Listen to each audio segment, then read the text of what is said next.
Okay, so higher purpose of life. ਸੋ ਇਹਦੀਆਂ ਤਿੰਨ ਸਟੇਜਾਂ ਗੁਰੂ ਸਾਹਿਬ ਨੇ ਡਿਫਾਈਨ ਕੀਤੇ। ਮੈਂ ਸਿੱਖ ਧਰਮ ਦੇ ਬੇਸ ਤੇ ਬੋਲ ਦਿੰਦਾ ਬਿਕੋਜ਼ ਮੈਨੂੰ ਉਹਦਾ ਜ਼ਿਆਦਾ ਪਤਾ। ਸੋ ਵੈਸੇ ਵੀ ਫਿਲੋਸੋਫੀਕਲ ਐਸਪੈਕਟ ਤੇ ਕੀ ਆ ਪਰਪਸ ਆਫ ਲਾਈਫ ਕੀ ਆ। ਸੋ ਸਟੇਜ ਆਪਣੀਆਂ ਸਟੇਜ ਆ।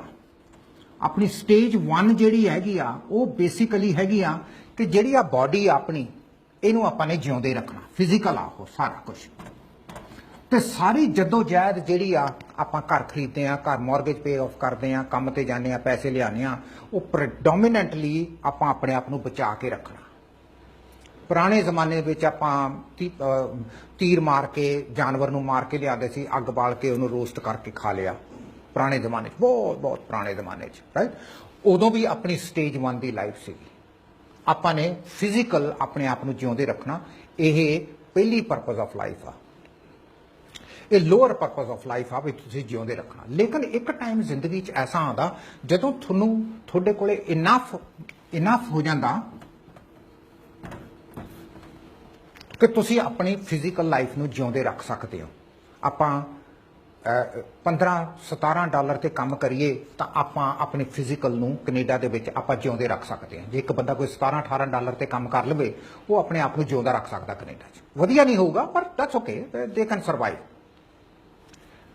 ਹੁਣ ਜੇ ਮੈਂ $25-30 ਮੈਨੂੰ ਘੰਟੇ ਦੇ ਮਿਲਣ ਲੱਗ ਜਾਂਦੇ ਆ ਤਾਂ ਇਹਦਾ ਮਤਲਬ ਆ ਕਿ ਮੈਂ ਉਸ ਫਿਜ਼ੀਕਲ ਲਾਈਫ ਨਾਲੋਂ ਹੁਣ ਮੈਨੂੰ ਕੁਝ ਹਾਇਰ ਲੈਵਲ ਦੀ ਜ਼ਿੰਦਗੀ ਜਿਉਣੀ ਪੈਣੀ ਆ। ਉਹ ਫਿਰ ਆਉਂਦੀ ਹੈਗੀ ਆ ਸਟੇਜ 2 'ਚ।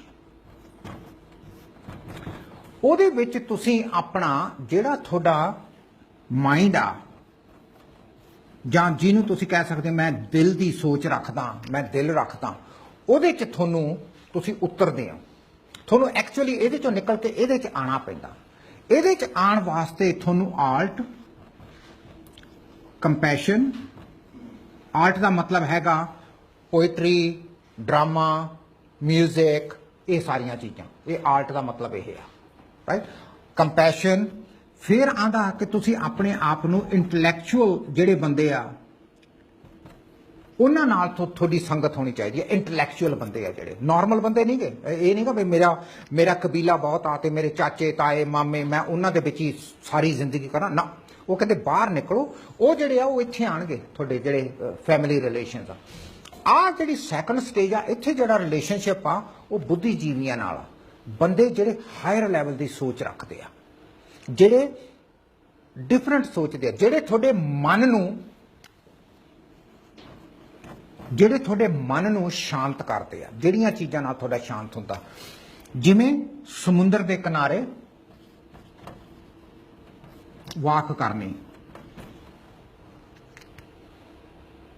ਸਮੁੰਦਰ ਦੇ ਕਿਨਾਰੇ ਜਿਹੜੇ ਬੰਦੇ ਇਸ ਸਟੇਜ 'ਚੋਂ ਇਸ ਸਟੇਜ 'ਚ ਨਹੀਂ ਨਿਕਲਦੇ, ਇੱਥੇ ਨਹੀਂ ਆਉਂਦੇ, ਉਹਨਾਂ ਵਾਸਤੇ ਸਮੁੰਦਰ ਦੇ ਕਿਨਾਰੇ ਵਾਕ ਕਰਨੀ ਬੇਵਕੂਫੀ ਆ। ਉਹ ਕਹਿਣਗੇ ਜੇ ਤੂੰ 4 ਘੰਟੇ ਸਮੁੰਦਰ ਦੇ ਪਹਿਲਾਂ ਤਾਂ ਤੂੰ ਕਾਰ ਡਰਾਈਵ ਕਰਕੇ ਸਮੁੰਦਰ ਲੱਭਿਆ, ਫਿਰ ਤੂੰ ਕਹਿੰਦੇ ਪਾਰਕਿੰਗ ਦੇ $40 ਦਿੱਤੇ, ਫਿਰ ਤੂੰ ਕਹਿੰਦੇ ਸਮੁੰਦਰ ਦੇ ਕਿਨਾਰੇ ਤੁਰਿਆ, ਕਹਿੰਦੇ ਜੇ ਤੂੰ 6 ਘੰਟੇ ਕੰਮ ਕਰ ਲੈਂਦਾ ਤਾਂ 150 'ਚ ਤੈਨੂੰ ਦਿਹਾੜੀ ਪੈ ਜਾਂਦੀ।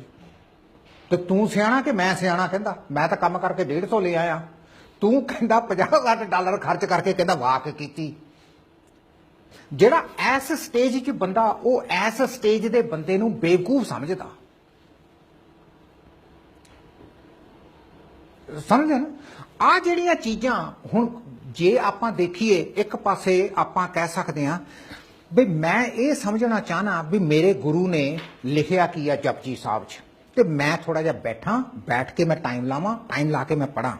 ਹੁਣ ਮੈਂ 2 ਘੰਟੇ ਪੜਿਆ, ਦੂਸਰੇ ਬੰਦੇ ਨੂੰ ਆਪਾਂ ਦੱਸਦੇ ਆ ਵੀ ਮੈਂ ਅੱਜ 2 ਘੰਟੇ ਜਪਜੀ ਸਾਹਿਬ ਪੜਿਆ ਤੇ ਮੈਂ ਇੱਕ ਪੌੜੀ ਸਮਝਣ ਦੀ ਕੋਸ਼ਿਸ਼ ਕੀਤੀ, ਮੈਂ ਸਮਝ ਕੇ ਆਪਣੀ ਜ਼ਿੰਦਗੀ 'ਚ ਲਾਣਾ। ਉਹ ਕਹਿੰਦਾ ਅੱਛਾ, ਕਹਿੰਦਾ ਯਾਰ ਤੂੰ ਤੇਰੇ ਵਰਗਾ ਵੀ ਮੂਰਖ ਨਹੀਂਗਾ। ਤੁਸੀਂ ਪੁੱਛਦੇ ਹੋ ਵੀ ਕਿਉਂ? ਉਹ ਕਹਿੰਦਾ ਮੈਂ 2 ਘੰਟਿਆਂ 'ਚ $50 ਕਮਾ ਲਏ। ਕਹਿੰਦਾ ਮੇਰੇ $50 ਕੰਮ ਆਣਗੇ ਤੇ ਤੂੰ ਕਹਿੰਦਾ ਜਪਜੀ ਸਾਹਿਬ 'ਚੋਂ ਕੀ ਕੱਢ ਲਿਆ ਓਏ? ਸੋ ਜਿਹੜੀਆਂ ਤੁਸੀਂ ਐਕਟੀਵਿਟੀ ਇਸ ਸਟੇਜ 'ਚ ਕਰਦੇ ਹੋ, ਉਹ ਇਸ ਸਟੇਜ ਵਾਲੇ ਬੰਦੇ ਤੁਹਾਨੂੰ ਪਾਗਲ ਸਮਝਦੇ ਆ। ਹੁਣ ਜਦੋਂ ਤੁਸੀਂ ਇੱਧਰ ਆ ਗਏ, ਤੁਸੀਂ ਕਹੋਗੇ ਮੈਂ ਡੌਰੀ ਨਹੀਂ ਲੈਣੀ, ਮੈਂ ਨਹੀਂ ਬਿਲੀਵ ਕਰਦਾ, ਰਾਈਟ? ਕਿਉਂਕਿ ਤੁਸੀਂ ਹੁਣ ਸੈਕੰਡ ਸਟੇਜ 'ਚੋਂ ਆ ਜਿਹੜੇ ਬੰਦੇ ਇੱਥੇ ਸਟਕ ਆ ਉਹ ਤਾਂ ਤੁਹਾਨੂੰ ਪਾਗਲ ਸਮਝਣਗੇ। ਉਹ 25 ਲੱਖ ਮਿਲਦਾ, ਲੈ ਪਾਸੇ ਕਰ, ਕੀ ਤਕਲੀਫ ਆ ਤੈਨੂੰ? ਤੇਰੇ ਕਹੇ ਤੇ ਕਿਹੜਾ ਸਮਾਜ ਨੇ ਕੁਝ ਹੋ ਜਾਣਾ, ਤੂੰ ਲੈ ਕੇ ਆਪਣੇ ਮਤਲਬ ਕਿ ਆਪਣੇ ਮਾਪਿਆਂ ਨੂੰ ਦੇ ਦੇ। ਸੋ ਆ ਜਿਹੜੀ ਸਟੇਜ ਆ ਇਹ ਡਿਫਰੈਂਟ ਤੁਹਾਨੂੰ ਜ਼ਿੰਦਗੀ ਜਿਉਣ ਨੂੰ ਪਰਸਿਊ ਪੁਸ਼ ਕਰਦੀ ਆ। ਇਹਦੇ 'ਚ ਹੁਣ ਆਪਾਂ ਡਿਸਕ੍ਰਿਮੀਨੇਸ਼ਨ ਨਹੀਂ ਕਰਦੇ ਕਿਸੇ ਨਾਲ, ਆਪਾਂ ਡਿਸਕ੍ਰਿਮੀਨੇਸ਼ਨ ਨਹੀਂ ਕਰਦੇ ਇਸ ਸਟੇਜ 'ਚ। ਇਹਦੇ 'ਚ ਡਿਸਕ੍ਰਿਮੀਨੇਸ਼ਨ ਕਿਉਂਕਿ ਕਾਸਟ ਸਿਸਟਮ ਵੀ ਆ ਆਪਣੇ ਇੰਡੀਆ 'ਚ। ਆ ਸਟੇਜ 'ਚ ਜਦੋਂ ਤੁਸੀਂ ਸੋਚ, ਤੁਹਾਡਾ ਮਨ ਦੀ ਸੋਚ ਆ ਗਈ, ਤੁਸੀਂ ਕਹਿੰਦੇ ਹੋ ਵੀ ਨਹੀਂ ਮੈਂ ਕਿਸੇ ਨਾਲ ਵਿਤਕਰਾ ਨਹੀਂ ਕਰਨਾ। ਹੁਣ ਜਦੋਂ ਤੁਸੀਂ ਕਹੋਗੇ ਵੀ ਨਹੀਂ ਮੈਂ ਨਹੀਂ ਕਿਸੇ ਨਾਲ ਵਿਤਕਰਾ ਕਰਨਾ, ਮੈਂ ਤਾਂ ਜਿਹੜੇ ਸਾਡੇ ਪਿੰਡ ਦੇ ਗਰੀਬ ਆ ਮੈਂ ਤਾਂ ਉਹਨਾਂ ਨਾਲ ਬੈਠ ਕੇ ਰੋਟੀ ਖਾਣੀ ਆ, ਤੁਹਾਡੇ ਤਾਂ ਗੱਲ ਪੈ ਜਾਣਗੇ ਤੁਹਾਡੇ ਮਾਪੇ। ਉਹ ਕਹਣਗੇ ਦਿਮਾਗ ਖਰਾਬ ਆ, ਤੂੰ ਕਹਿੰਦੇ ਆਖੇ ਆ ਕੇ ਤੋਂ ਕੈਨੇਡਾ ਤੇ ਚਲੇ ਜਾਏਗਾ, ਰਹਿਣਾ ਤਾਂ ਸਾਰੀ ਉਮਰ ਇੱਥੇ ਹੀ ਆ, ਤੂੰ ਕਹਿੰਦਾ ਕੀ ਕਰੀ ਜਾਂਦਾ। ਸੁਣਿਆ ਇਹੋ ਜਿਹੀਆਂ ਗੱਲਾਂ ਵੀ ਹੁੰਦੀਆਂ ਆਪਣੇ ਪਿੰਡਾਂ 'ਚ ਹਨ। ਉਹ ਕਹਿੰਦੇ ਵੀ ਤੂੰ ਜਾ ਉੱਥੇ, ਤੂੰ ਐਵੇਂ ਇੱਥੇ ਮਹੀਨਾ ਕੁ ਵਾਸਤੇ ਰਹਿਣ ਆਇਆ ਤੇ ਸਾਡਾ ਇੱਥੇ ਤੂੰ ਕੰਮ ਨਾ ਜਾ ਨਾ ਖਰਾਬ ਕਰੀ। ਉਹ ਇਸ ਸਟੇਜ ਤੋਂ ਬਾਹਰ ਨਹੀਂ ਨਿਕਲਦੇ। ਸੋ ਹਾਇਰ ਪਰਪਸ ਆਫ ਲਾਈਫ ਹੈਗਾ ਕਿ ਤੁਸੀਂ ਸਟੇਜ 2 ਦੀ ਜ਼ਿੰਦਗੀ ਕ੍ਰੀਏਟ ਕਰ ਸਕਦੇ ਹੋ ਆਪਣੀ, ਜਿੱਥੇ ਤੁਹਾਨੂੰ ਸ਼ਾਂਤੀ ਮਿਲੇ। ਇੱਥੇ ਸ਼ਾਂਤੀ ਨਹੀਂ ਮਿਲ ਸਕਦੀ ਕਿਉਂਕਿ ਇੱਥੇ ਦੌੜ ਲੱਗੀ ਹੋਈ ਆ, ਕਿਤੇ ਪਹੁੰਚਣਾ, ਤੁਸੀਂ ਘਰ ਫਰੀ ਕਰਨਾ, ਬਿਜ਼ਨਸ ਸੈੱਟ ਕਰਨਾ, ਬੈਂਕ ਬੈਲੈਂਸ ਚਾਹੀਦਾ, ਇਲੈਕਸ਼ਨਾਂ ਲੜਨੀਆਂ, ਸਪੀਚਾਂ ਦੇਣੀਆਂ, ਰਾਈਟ। ਇੱਥੇ ਕਿਤੇ ਪਹੁੰਚਣਾ, ਇਹ ਸਟੇਜ 1 ਦੀ ਲੜਾਈ ਆ। ਆ ਸਟੇਜ 2 ਦੀ ਆ। ਇੱਥੇ ਹੁਣ ਤੁਹਾਨੂੰ ਪਤਾ ਵੀ ਤੁਹਾਡੇ ਕੋਲ ਹੈਗਾ, ਕੋਈ ਫਰਕ ਨਹੀਂ ਪੈਂਦਾ ਜੇ ਮੇਰਾ 2000 ਦਾ ਸਕੁਅਰ ਫੀਟ ਦਾ ਘਰ ਆ ਕੇ 1200 ਸਕੁਅਰ ਫੀਟ ਦਾ ਹੋ ਸਕਦਾ, ਮੈਂ ਅਪਾਰਟਮੈਂਟ 'ਚ 700 ਸਕੁਅਰ ਫੀਟ ਹੀ ਹੋਵੇ ਮੇਰਾ, ਪਰ ਮੈਂ ਕੰਫਰਟੇਬਲ ਹਾਂ ਜਿੱਥੇ ਵੀ ਹੈਗਾ, ਮੈਂ ਕੰਫਰਟੇਬਲ ਹਾਂ। This is fine with me. ਹੁਣ ਮੇਰੇ ਨਾਲ ਗੱਲ ਕਰੋ ਵੀ ਕੋਈ ਬੁੱਧੀਜੀਵੀ, ਕੋਈ ਸੁਰਜੀਤ ਪਾਤਰ ਆਇਆ ਕਿਤੇ ਆਪਣੀ ਪੋਇਟਰੀ ਪੜ੍ਹਨ, ਮੈਂ ਉਹਨੂੰ ਸੁਣਨ ਜਾਊਂਗਾ, ਵਰਸੇਜ਼ ਕਿ ਮਿਸ ਪੂਜਾ ਆਈ ਆ ਮੈਂ ਉਹਨੂੰ ਸੁਣਨ ਜਾਊਂਗਾ। ਡਿਪੈਂਡ ਕਰਦਾ, ਇੱਥੇ ਡਿਫਰੈਂਟ ਥਾਟਸ, ਫੀਲਿੰਗਸ ਤੇ ਲਾਈਕਿੰਗਸ ਆ, ਇੱਥੇ ਡਿਫਰੈਂਟ। ਫਿਰ ਇੱਕ ਥਰਡ ਸਟੇਜ ਆਉਂਦੀ ਆ। ਸੋ 3 ਸਟੇਜਾਂ। ਉੱਥੇ ਤੁਹਾਡੀ ਆਤਮਾ ਦੀ ਪੂਰਤੀ ਹੁੰਦੀ ਆ, ਇੱਥੇ ਮਨ ਦੀ ਪੂਰਤੀ ਹੁੰਦੀ ਆ, ਇੱਥੇ ਸਰੀਰ ਦੀ ਪੂਰਤੀ ਹੁੰਦੀ ਆ, ਆ ਸਰੀਰ ਦੀ ਆ ਮਨ ਦੀ ਆ, ਇੱਥੇ ਆਤਮਾ ਦੀ ਪੂਰਤੀ ਹੁੰਦੀ ਆ। ਇਹ ਬਹੁਤ ਹੀ ਹਾਇਰ ਲੈਵਲ ਦੀ ਕੌਨਸ਼ੀਅਸ ਆ ਜਦੋਂ ਤੁਸੀਂ ਖੁਦ ਇੰਟੈਲੈਕਚੁਅਲ ਬਣਦੇ ਆ, ਜਦੋਂ ਤੁਹਾਡੇ ਅੰਦਰ ਵਿਤਕਰਾ ਖਤਮ ਹੋ ਜਾਂਦਾ। ਸੋ ਇੱਥੇ ਤੁਸੀਂ ਪਰਫੈਕਟ ਪਹਿਲੀ ਵਾਰੀ ਜ਼ਿੰਦਗੀ ਦੇ ਵਿੱਚ ਤੁਸੀਂ ਡਿਸਕ੍ਰਿਮੀਨੇਸ਼ਨ ਖਤਮ ਕਰਦੇ ਹੋ। ਡਿਸਕ੍ਰਿਮੀਨੇਸ਼ਨ ਤੋਂ ਭਾਵ ਹੈਗਾ ਦਵੰਦ ਦਾ, ਜਾਨੀ ਡਾਈਕੋਟਮੀ, ਇੰਗਲਿਸ਼ 'ਚ ਦਵੰਦ ਨੂੰ ਕਹਿੰਦੇ ਆ ਡਾਈਕੋਟਮੀ। ਆਹ ਖਤਮ ਕਰਦੇ ਹੋ। ਹੁਣ ਜੇ ਆਪਾਂ ਗੁਰੂ ਸਾਹਿਬ ਨੂੰ ਦੇਖੀਏ, ਉਹਨਾਂ ਦੀ ਜ਼ਿੰਦਗੀ ਦੇਖੀਏ, ਉਹਨਾਂ ਨੇ ਆਹ ਦਵੰਦ ਤੇ ਡਿਸਕ੍ਰਿਮੀਨੇਸ਼ਨ ਕਿਵੇਂ ਖਤਮ ਕੀਤਾ। ਆਪਣਾ 10ਵੇਂ ਗੁਰੂ ਦੀ ਆਪਾਂ ਐਗਜ਼ਾਮਪਲ ਲਈਏ, ਲੜਾਈ ਹੋਣੀ ਸੀ, ਲੜਾਈ ਹੋ ਰਹੀ ਆ, ਉਹਨਾਂ ਨੇ ਇਹ ਨਹੀਂ ਦੇਖਿਆ ਵੀ ਮੇਰਾ ਮੁੰਡਾ ਜਾਊਗਾ ਕਿ ਨਹੀਂ ਜਾਊਗਾ, ਉਹਨਾਂ ਨੇ ਕਿਹਾ ਵੀ ਗੈਟ ਰੈਡੀ ਐਂਡ ਨਾਓ ਤੇਰਾ ਜੱਥਾ ਜਾ ਰਿਹਾ 5 ਬੰਦਿਆਂ ਦਾ, ਰਾਈਟ। ਉਹਨਾਂ ਨੇ ਇਹ ਕੋਈ ਡਿਸਕ੍ਰਿਮੀਨੇਸ਼ਨ ਨਹੀਂ ਕੀਤਾ ਕਿਸੇ 'ਚ, ਉਹਨਾਂ ਦੀ ਕੋਈ ਡਾਇਕੋਟਮੀ ਨਹੀਂ ਸੀ। ਕਿਉਂ? ਕਿਉਂਕਿ ਉਹ ਇਸ ਲੈਵਲ ਤੇ ਵੀ ਨਹੀਂ ਸੀ, ਐਸ ਤੇ ਵੀ ਨਹੀਂ ਸੀ, ਉਹ ਇੱਥੇ ਆ ਚੁੱਕੇ ਸੀ। ਉਹਨਾਂ ਨੂੰ ਹੁਣ ਡਿਸਕ੍ਰਿਮੀਨੇਸ਼ਨ ਨਹੀਂ ਲੱਗਦਾ, ਆਪਣੇ ਪਰਾਏ 'ਚ ਕੋਈ ਫਰਕ ਨਹੀਂ, ਸਾਰੇ ਇੱਕੋ ਜਿਹੇ। ਤਾਂ ਉਹ ਕਹਿੰਦੇ ਸੀ ਵੀ ਲੈ ਜੇ ਮੇਰੇ ਕਹਿੰਦਾ ਫਿਰ 4 ਮਰ ਗਏ ਤਾਂ ਮੇਰੇ ਤਾਂ ਕਹਿੰਦਾ ਲੱਖਾਂ ਹੀ ਹੋਰ ਹੈਗੇ। ਉਹ ਜਿਹੜੀ ਸੋਚ ਆ ਕਿੱਥੋਂ ਆਉਂਦੀ ਆ, ਉਹ ਹਾਇਰ ਪਰਪਸ ਆਫ ਲਾਈਫ 'ਚੋਂ ਆਉਂਦੀ ਆ। ਫਿਰ ਤੁਹਾਡਾ ਪਹਿਲੀ ਵਾਰੀ ਜ਼ਿੰਦਗੀ ਦੇ ਵਿੱਚ ਪਿਆਰ ਹੁੰਦਾ, ਤੁਸੀਂ ਮੋਹ ਟੁੱਟਦਾ। ਆਹ 2 ਸਟੇਜਾਂ ਦੇ ਵਿੱਚ ਤੁਹਾਡਾ ਮੋਹ ਆ, ਆਹ ਸਟੇਜ ਦੇ ਵਿੱਚ ਤੁਹਾਡਾ ਪਿਆਰ ਪੈਂਦਾ, ਰੀਅਲ ਪਿਆਰ ਪੈਂਦਾ। ਕੋਈ ਵੀ, ਚਾਹੇ ਉਹ ਤੁਸੀਂ ਕੁਰਾਨ ਨੂੰ ਪੜ੍ਹੋ, ਚਾਹੇ ਬਾਈਬਲ ਨੂੰ ਪੜ੍ਹੋ, ਚਾਹੇ ਗੁਰੂ ਗ੍ਰੰਥ ਸਾਹਿਬ ਨੂੰ ਪੜ੍ਹੋ, ਚਾਹੇ ਭਗਵਤ ਗੀਤਾ ਨੂੰ ਪੜ੍ਹੋ, ਉਹ ਐਸ ਐਸਪੈਕਟ ਤੋਂ ਲਿਖੀ ਗਈਆਂ ਕਿਤਾਬਾਂ, ਐਸ ਐਸਪੈਕਟ ਤੋਂ। ਉਹਨੂੰ ਜਦੋਂ ਆਪਾਂ ਐਸ ਸਟੇਜ 'ਚ ਪੜ੍ਹਦੇ ਹਾਂ, ਆਪਾਂ ਕਹਿੰਦੇ ਯਾਰ ਸਮਝ ਹੀ ਨਹੀਂ ਆਇਆ, ਆਈ ਡੋਨਟ ਨੋ ਕੀ ਲਿਖਿਆ ਹੋਇਆ, ਪਤਾ ਨਹੀਂ ਹੈ ਕੀ ਲਿਖਿਆ। ਉਹਨੂੰ ਸਮਝਣ ਵਾਸਤੇ ਆਪਾਂ ਨੂੰ ਐਸ ਸਟੇਜ 'ਚ ਉਤਰਨਾ ਪੈਂਦਾ। ਉਹਨੂੰ ਕਹਿੰਦੇ ਆਪਾਂ ਹਾਇਰ ਪਰਪਸ ਆਫ ਲਾਈਫ। ਬਈ ਇਹ ਵੀ ਕੀ ਹੋਇਆ, ਉਹਦੀ ਪਾਸ਼ ਦੀ ਬੜੀ ਵਧੀਆ ਪੋਇਟਰੀ ਹੈਗੀ ਆ, ਸਵੇਰੇ ਘਰੋਂ ਨਿਕਲਣਾ ਕੰਮ ਤੇ ਕੰਮ ਤੋਂ ਘਰ ਆ ਜਾਣਾ, ਹੈ ਨਾ। ਵੀ ਇਹੀ ਤਾਂ ਜ਼ਿੰਦਗੀ ਨਹੀਂ ਨਾ, ਵੀ ਇੱਥੋਂ ਸਵੇਰੇ ਉੱਠਿਆ ਕੰਮ ਤੇ ਚਲੇਗਾ, ਕੰਮ ਤੋਂ ਫਿਰ ਘਰ ਆ ਗਿਆ ਤੇ ਫਿਰ ਪੈ ਗਏ। ਉਹਨੇ ਵੀ ਹਾਇਰ ਪਰਪਸ ਦੀ ਗੱਲ ਕੀਤੀ ਆ ਵੀ ਆਹ ਜਿਹੜੀਆਂ 3 ਸਟੇਜਾਂ, ਇਹਦੇ ਵਿੱਚ ਦੀ ਆਪਾਂ ਨਿਕਲਣਾ ਕਿਵੇਂ ਆ। ਜੇ ਆਪਾਂ ਇਹਦੇ ਵਿੱਚ ਦੀ ਨਿਕਲ ਆਈਏ ਨਾ ਇੱਕ ਵਾਰੀ, ਦੈਨ ਵੀ ਕੈਨ ਸੇ ਹਾਂ ਇੱਥੇ ਵੀ ਤੁਹਾਨੂੰ ਬਹੁਤ ਜ਼ਿਆਦਾ ਸ਼ਾਂਤੀ ਮਿਲ ਜੂ।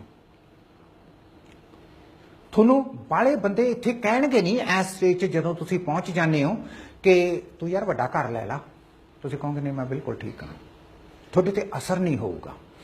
ਇਸ ਸਟੇਜ ਤੇ ਜੇ ਤੁਹਾਨੂੰ ਕੋਈ ਕਵੇ ਯਾਰ ਤੈਨੂੰ 40 ਸਾਲ ਹੋ ਗਏ ਕੈਨੇਡਾ ਆਇਆ ਨੂੰ, ਘੱਟੋ ਘੱਟ ਤੂੰ 5-6 ਹਜ਼ਾਰ ਸਕੁਅਰ ਫੀਟ ਦਾ ਘਰ ਤਾਂ ਹੋਣਾ ਚਾਹੀਦਾ ਸੀ ਨਾ, ਤੇ ਤੁਹਾਨੂੰ ਪਿੰਚ ਕਰੂਗਾ ਯਾਰ ਵਾਕਿਆ ਹੋਣਾ ਚਾਹੀਦਾ ਸੀਗਾ, ਕਿਉਂਕਿ ਮੈਨੂੰ 40 ਸਾਲ ਹੋ ਗਏ, ਜਿਹੜਾ ਬੰਦਾ 10 ਸਾਲ ਪਹਿਲਾਂ ਆਇਆ ਉਹ ਲਈ ਬੈਠਾ ਏਡਾ ਵੱਡਾ ਘਰ ਤਾਂ ਜਿੰਨਾ ਮੇਰਾ। Then you get pinched. ਇਸ ਜਗ੍ਹਾ ਤੇ ਤੁਹਾਨੂੰ ਪਿੰਚ ਨਹੀਂ ਹੁੰਦਾ, ਨੋਬਡੀ ਕੇਅਰਸ। ਇਸ ਜਗ੍ਹਾ ਤੇ ਤੁਹਾਨੂੰ ਹੁੰਦਾ ਵੀ ਕਿਹੜੇ ਬੰਦੇ ਨੂੰ ਸੁਣੀਏ, ਕਿਹੜਾ ਬੰਦਾ ਵਧੀਆ ਗੱਲ ਕਰਦਾ ਤੇ ਤੁਹਾਡੇ ਮਨ ਨੂੰ ਸ਼ਾਂਤੀ ਆਉਂਦੀ ਹੈ। ਇੱਥੇ ਆਪਾਂ ਮਨ ਦੀ ਸ਼ਾਂਤੀ ਦੀ ਗੱਲ ਕਰਦੇ ਆ। ਸੋ ਇਹ ਹਾਇਰ ਪਰਪਸ ਆਫ ਲਾਈਫ ਜਦੋਂ ਆਪਾਂ ਡਿਫਾਈਨ ਕਰਦੇ ਆ, ਉਹ ਬੇਸਿਕਲੀ ਇਹ ਆ ਕਿ ਇੱਥੇ ਆਪਾਂ ਨੂੰ ਇੱਥੇ ਚੁਗਲੀਆਂ ਵੀ ਹੈਗੀਆਂ, ਇੱਥੇ ਹੇਰਾਫੇਰੀ ਵੀ ਹੈਗੀ ਆ, ਚਲਾਕੀ ਵੀ ਹੈਗੀ ਆ, ਫਰੇਬੀ ਵੀ ਹੈਗੀ ਆ, ਕਤਲ ਵੀ ਹੁੰਦਾ, ਇੱਥੇ ਸਾਰਾ ਕੁਝ ਹੁੰਦਾ। ਆਹ ਸਟੇਜ ਦੇ ਵਿੱਚ ਸਾਰਾ ਕੁਝ ਹੁੰਦਾ, ਐਵਰੀਥਿੰਗ ਇਜ਼ ਜਾਇਜ਼। ਇੱਥੇ ਬੇਸਿਕਲੀ ਅਸੀਂ ਸਰਵਾਈਵਲ ਆਫ ਦੀ ਫਿਟੈਸਟ ਕਹਿੰਦੇ ਆ, ਜਿਹਦਾ ਜੀ ਲੱਗਦਾ ਦੱਬ ਲਓ। ਕੋਈ ਕਿਸੇ ਦੀ ਜ਼ਮੀਨ ਦੱਬੀ ਬੈਠਾ, ਕੋਈ ਕਿਸੇ ਦਾ ਘਰ ਦੱਬੀ ਬੈਠਾ, ਕੋਈ ਕੁਛ ਕਰੀ ਜਾਂਦਾ। ਉਹ ਐਸ ਸਟੇਜ, ਜਦੋਂ ਤੁਸੀਂ ਐਸ ਸਟੇਜ ਤੇ ਆਉਂਦੇ ਹੋ ਤੁਹਾਨੂੰ ਕੋਈ ਇੰਟਰਸਟ ਨਹੀਂ ਹੁੰਦਾ, you are not concerned with any of this. ਤੁਸੀਂ ਆਪਣੀ ਇੱਕ ਜ਼ਿੰਦਗੀ ਬੜੀ ਵਧੀਆ ਤਰੀਕੇ ਨਾਲ ਸਹਿੰਦੇ ਹੋ। ਔਰ ਜਦੋਂ ਤੁਹਾਡੇ ਘਰ ਦੇ ਵਿੱਚ ਤੁਸੀਂ ਐਸ ਸਟੇਜ ਤੇ ਜਿਉਂਦੇ ਹੋ, ਫਿਰ ਤੁਹਾਡੀ ਦੌੜ ਪੈਸਿਆਂ ਤੇ ਨਹੀਂ ਹੁੰਦੀ। ਹਾਲਾਂਕਿ ਪੈਸੇ ਚਾਹੀਦੇ ਆ, ਕਿਤੇ ਵੀ ਪੂਰੇ ਗੁਰੂ ਗ੍ਰੰਥ ਸਾਹਿਬ 'ਚ ਇਹ ਨਹੀਂ ਲਿਖਿਆ ਜਾਂ ਕਿਸੇ ਵੀ ਆਪਣੇ ਨੇ ਨਹੀਂ ਇਹ ਨਹੀਂ ਕਿਹਾ ਕਿ ਤੁਸੀਂ ਪੈਸੇ ਨਾ ਕਮਾਓ, ਇਹ ਨਹੀਂ ਕਿਤੇ ਕਿਹਾ। ਉਹਨਾਂ ਨੇ ਕਿਹਾ ਵੀ ਐਸ ਦੇ ਵਿੱਚ ਔਰ ਐਸ ਦੇ ਵਿੱਚ ਫਰਕ ਕੀ ਆ ਪੈਸਿਆਂ ਦਾ, ਕਿ ਇੱਥੇ ਆਪਾਂ ਪੈਸਿਆਂ ਦੀ ਪਕੜ ਕਰ ਲੈਂਦੇ ਆ, ਇੱਥੇ ਆਪਾਂ ਕਹਿੰਦੇ ਆ ਜੇ ਹੈਗੇ ਤਾਂ ਠੀਕ ਆ, ਨਹੀਂ ਵੀ ਹੈਗੇ ਤਾਂ ਉਹਨੇ 'ਚ ਸਾਰ ਲਾਂਗੇ, ਗੱਲ ਹੀ ਮੁੱਕ ਗਈ। So it doesn't make that much of A difference, ਇੰਨਾ ਹੀ ਫਰਕ ਆ। ਸੋ ਜਿਹੜੀਆਂ ਹਾਇਰ ਪਰਪਸ ਆਫ ਲਾਈਫ ਆ, ਉਹ ਐਂ ਕਰਕੇ ਆਪਣਾ ਹਾਇਰ ਪਰਪਸ ਡਿਫਾਈਨ ਹੁੰਦਾ ਜ਼ਿੰਦਗੀ ਦੇ ਵਿੱਚ।